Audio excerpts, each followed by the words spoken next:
Priya, since I saw you last, there's been a global pandemic. There's been all sorts of madness happening in the world. There's war in Europe. You know, the situation's changed drastically. And along the way, with all this madness, I kind of feel like you've become a bit of a global icon. So I just want to say, oh my God, sister! Thank you. Yeah, I feel like I'm living in my own bubble somehow. And I'm just looking forward to create new music and visuals and all that, and putting it out there. And so far, it's been really, really great.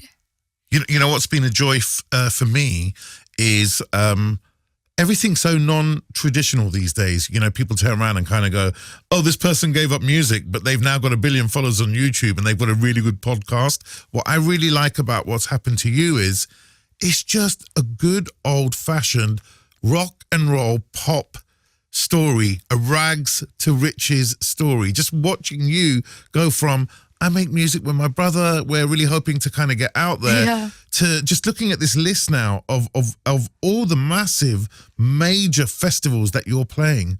You know, I'm gonna get really show business on you now. Yeah. Sister, you've arrived. Really? Yeah.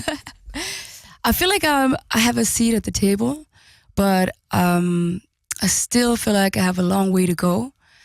But again, thanks to you, because you opened the door for me back in 2020. And since then, it's been really crazy. It's been nonstop. I thought it's gonna be a bit more quiet once I release the mixtape, but it's not. I'm like traveling around the world and playing gigs, and yeah, more and more festivals coming up.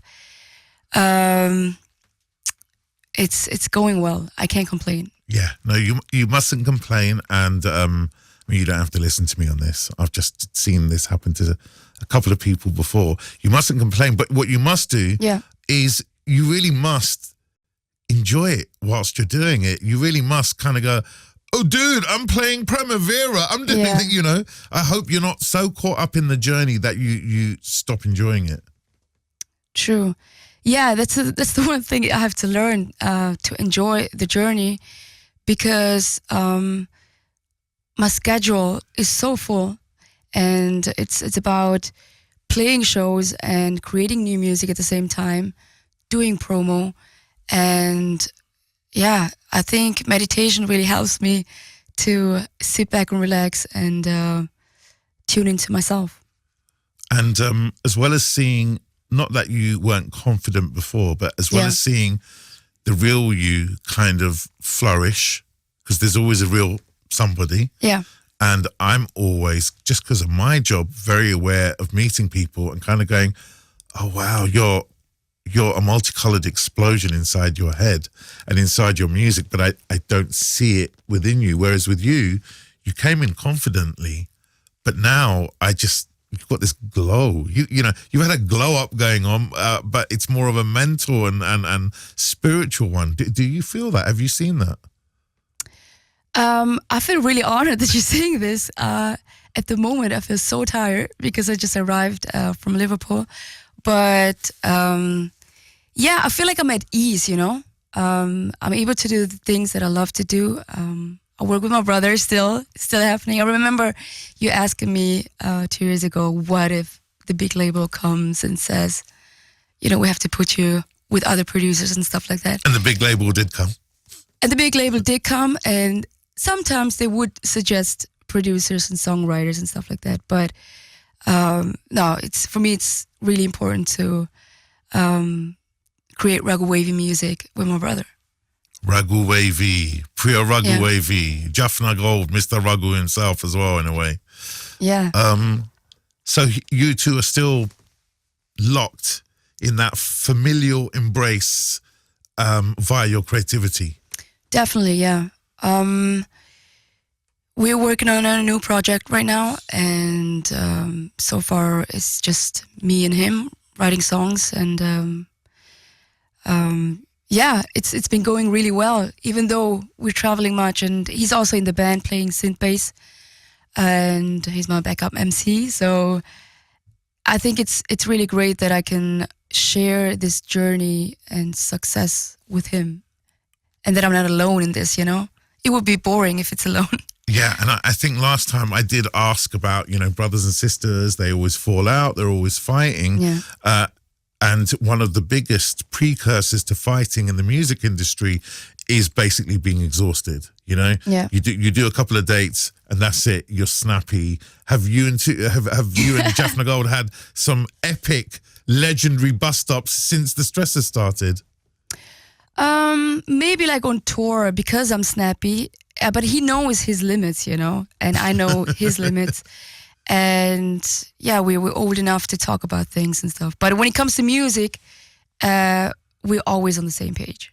You know what's really surprised me about the music, and this also, I suppose, all these questions kind of go to your brother as well because of how he produces and how you two work together and how you work as a musician. Is the music's evolved, but the bass foundation is still the same. I'm not going to try and explain it too much, but the percussion's still so South Indian, even though the tracks aren't really Swiss, South Indian, Tamil, Priya Ragu vibes. I just feel the intimate inner sound of his head in your head, even now, 2 years down the line. So you guys have been a real success at evolving without selling out. Damn. Thank you so much. Thanks, Bobby. Yeah, I wanted to ask you, 2 years ago, what did you see in us that you invited Swiss artists to your show and you played our music and then you showed it to Annie Mac? So for me, it's all about brown excellence, yeah? Yeah. So I think I'd be in trouble in a world where every South Asian musician I knew wasn't channeling their culture. If they were just doing straight up R&B and straight up rock music, I'd be in trouble because that's what I love. So what really, really attracted me to everything that you did initially was this exaltation of your heritage. But and I think I mentioned this before in interviews, you guys from the beginning achieved true fusion, yeah? Yeah. It was never like, oh, this is the bit that sounds like, the States. This is a bit European. Oh, and then we're going to tack a Tamil drum on just towards the end. You guys achieved true fusion bar by bar. That's what I really liked because for me, as someone who's obsessed with how race works in the music industry, I think your music basically confuses the mainstream. Exactly, yeah. Yeah. They don't know where to box you, so they go, we're not going to let our preconceived notions of what an Asian artist should do even come in. So that's what attracted me, and you guys have carried on. So whatever I saw has only vibrated higher. Yeah. So it was just a really good call. My radar was in fine form that year, Yeah, amazing. What about you? Maybe it's just you and me. You were so intent on talking about your heritage and, damn, she's Tamil. I mean, that was your Insta address, right? Yeah. And you've had the Annie Macs, you've had mainstream across Europe. These festival bookings aren't South Asian festival bookings. They're, we love Priya Ragu festival bookings. What's it been like for you? Have you got to the point where you feel like I'm being pulled away from my roots? I wouldn't say so because I feel like even if I don't implement my roots in my music or visuals, there are always external people reminding me to do so, and that's people from the label and management team. So I'm really surprised by that, and I feel like also it's a calling for me to represent that. And so it brings me a lot of joy that festival bookings and from all over the world are loving that tune, So, yeah, I mean, the festival that I'm really looking forward to is Let's Get Free in Queens, which is in August. Yeah, the lineup for that's ridiculous, Priya. It's insane. So Missy Elliott is going to be there, Anderson .Paak, Annie Khan He's a rapper from Queens. Oh, I know. Yeah. I played him first. It's the story of it? my life. Yeah. Wow. I played him during Cleopatra era. Yeah. And we vibe the same way you and me vibe. So I have no doubt he's amazing. Yeah. He's really amazing. I saw him at the New York show. He came to one of my shows, and that's the first time we met. And we instantly connected. So yeah, he's gonna be there at the festival. Ravina. This is madness. Ravina Aurora. Wow. Yeah. It's gonna be a huge party in the evening for sure. Before we talk about the fact that you're on a lineup with Missy Elliott and Anderson .Paak and stuff like that, just taking people like Anik Khan, Ravina, aka Ravina Aurora, and yourself, people who I've supported from the get-go, it's pretty obvious to me now, the proper traditional stuff, the folk stuff, even the kind of like R&B stuff ain't working. It's real standout, unquantifiable artists like Anik, like Ravina, like yourself, who draw on your heritage, but it isn't everything you're about, who are obviously, it's you guys who are breaking through. Do you feel some kind of kinship with those types of artists? And I include Joy Quicks in this as well, obviously. And with kinship, you mean like a connection? A connection. Yeah. Almost like you guys come from one world, but you're just one layer in that one world. But it's that one layer that seems to be really getting picked up outside of our community.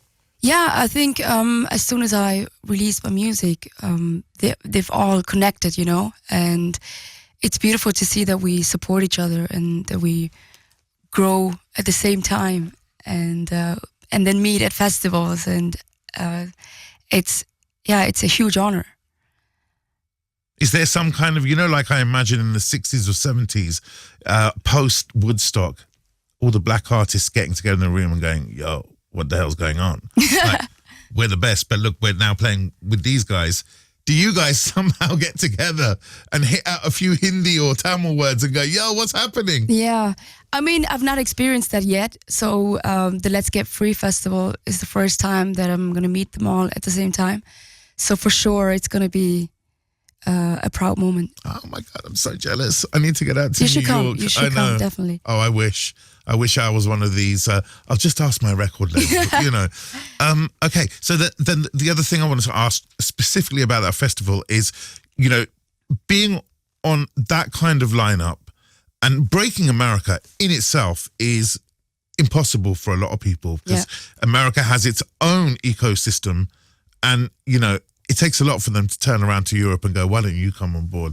Is this the beginning of world domination for artists like you and even Joy, who's had really good success literally only in the last 5 or 6 months in America? Yeah.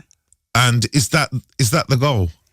I would definitely say it's the beginning, because I was really surprised to see all the people that came to my show in LA. I was thinking, who's going to buy tickets, Nobody knows me in the States, but then it was sold out. And you sold out a gig in LA, sister. I mean, this is just brilliant. Yeah, in New York, and so that was insane to see. And those people came from Toronto, Philadelphia, Boston, because they were like, hey, you're only playing in New York, so we had to travel to come and see you. So that was like, oh my God. And was that just a South Asian crowd, or have you broken out of that? Yeah, I mean, for sure, front row is South Asian people, but it's a mixed crowd for sure. Yeah. Yeah. Okay, so I want to talk about live music just because all the greats, all my greats, have been great live musicians, and at the end of the day, you're not born great live. You can be a great player. That live experience only happens through the gig circuit, through doing it again and again. Are you guys a million times better than where you were 2 years ago, just as live musicians? Definitely, way better. But I used to be really afraid to perform live. I mean, I had like sleepless nights, and then what am I gonna say, or how am I gonna move? Who am I on stage, And then over time, I just realized I just have to be myself. And if I'm not the dancer, And if I'm just standing there and singing, that's fine. Whatever I feel comfortable with. You're a dancer. I've seen you dance. You know how to move. I mean, I know you're not a classically trained dancer, but I mean, life it's hard to sing and dance at the same time. Yeah. Like, how does Beyonce do that? Because after every song was like drinking water. But meanwhile, I really enjoy touring. I never thought that I would enjoy it. Same people, one tour bus, and you forget the brother. Haven't you already tried to throw something at the drummer or the other people in your band? Hey, you know what? We never had a fight, like so far. Yeah. We had a Europe tour in November, and I feel like I really found the right people to tour with, and it's like on stage we have so much fun with each other. And we're able to freestyle and come up with new things. We had so many technical issues. There was a moment where my mic wouldn't work throughout the whole comedy song. So I just stood there sweating, looking at the people, and they couldn't sing the lyrics. Yeah. So it was just me dancing throughout the whole song. But it's just about, what do you do in those moments? Like, how do you cope with it?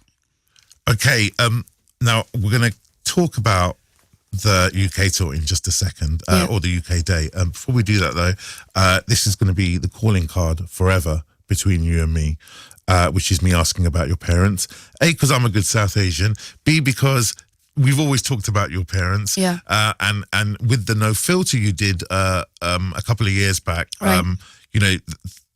It was very deep hearing about you and your relationship with your dad, especially. So I just want to ask, like a good South Asian brother, what's going on now? Are you literally going, look, Mum, Dad, I'm playing in New York. Do you get how big this is? I mean, I know they're caught up with what's happened to you. How are they feeling this year? I mean, my parents are like, I'm not sure if they're already like used to it, or they're just, it feels like they don't really care about it. I mean, if I would sing for a Hollywood movie or something like that, then they would understand. They'd be like, whoa, okay, you made it, But like this, for them, it's like I'm always away. I'm not home. The other day, I just arrived back from the States, and then I stayed 2 days in Switzerland, and then I left again. My father was like, oh, so you're leaving again? When are you coming back? What? 3 weeks? So I can see in his eyes that he probably thinks that I'm working really hard and I'm exhausted, and so I think he feels bad for me. Yeah. That's good. That's perfect. South Asian mum dad business. Yeah. You sing in Hollywood, we'll buy your gold chain. Until then, as long as you're working and we know you're happy, we're cool. So actually, I had a request from Yuvan Shankar Raja. He's the son of Ilayaraja. Yeah, wow. Yeah, he just contacted me the other day asking if we wanted to collaborate. Look, on a much smaller level, yeah, I became quite a big DJ. My mum and dad didn't care. Yeah. I got on to Radio 1. They kind of didn't care. Yeah. Then I released just a compilation album in India, and their relatives went out in Delhi and Chandigarh and saw my face on the album. Yeah. Then it hit them, And to this day, it's still the greatest thing that's ever happened to them. Yeah. So just get ready for that, yeah? Yeah, right. Definitely. Okay, so, I know it's chock-a-block for you in terms of dates. Yeah. The big date, just literally, ahead of us is the 21st of April gig at the Scala, which is now a legendary venue as well. When I was in a band, our debut gig was at the Scala. So, for real? Yeah, we were supporting Asian Dub Foundation. So amazing. It was amazing for a debut gig, because that place isn't for debut gigs. It's for bands like Asian Dub Foundation and you. So what can people expect that night? And are you excited about it? I am super excited about it because it's sold out a month before the show, which is insane. That's all on you, sister? Yeah. Wow. So I'm really looking forward to see the people to play these songs live, and it's going to be definitely different from what they've seen at the Jazz Cafe. Yeah. Yeah. So now that we've got... Are you coming? Well, I don't know at the moment. Yeah. that's not even a no. It's I've got kids, so it's I get it. Unless I can bring the kids, I mean, who knows? But I don't think I can. Oh, you just throw me now. Yes, that was what I was going to say. So my last question to you, Priya Ragu, is we used to think we owned you. Yeah? Yeah. Now you got, you're sharing the stage do. with Missy Elliott. Well, no, I'm talking about Brits. Forget even just me and this station. Now you're killing it across Europe. And it's obvious America's doors are opening very wide for you. Have you still got a special place in your heart for us here in the United Kingdom? Always. I mean, everywhere I go and the interviews I do, I always mention BBC Asian Network, how everything started. So you're like the beginning of my story. But that's me. What about us Brits? I mean, we're special, right? Definitely. I mean, I'm going to move soon to the UK and Okay. Well, if you're moving, that's it, fine. I'll be round for dinner and I'll bring sugar and any things you need when you're moving. Don't worry. Amazing. Okay, let's do that. Thank you, Priya. Thank you for having me.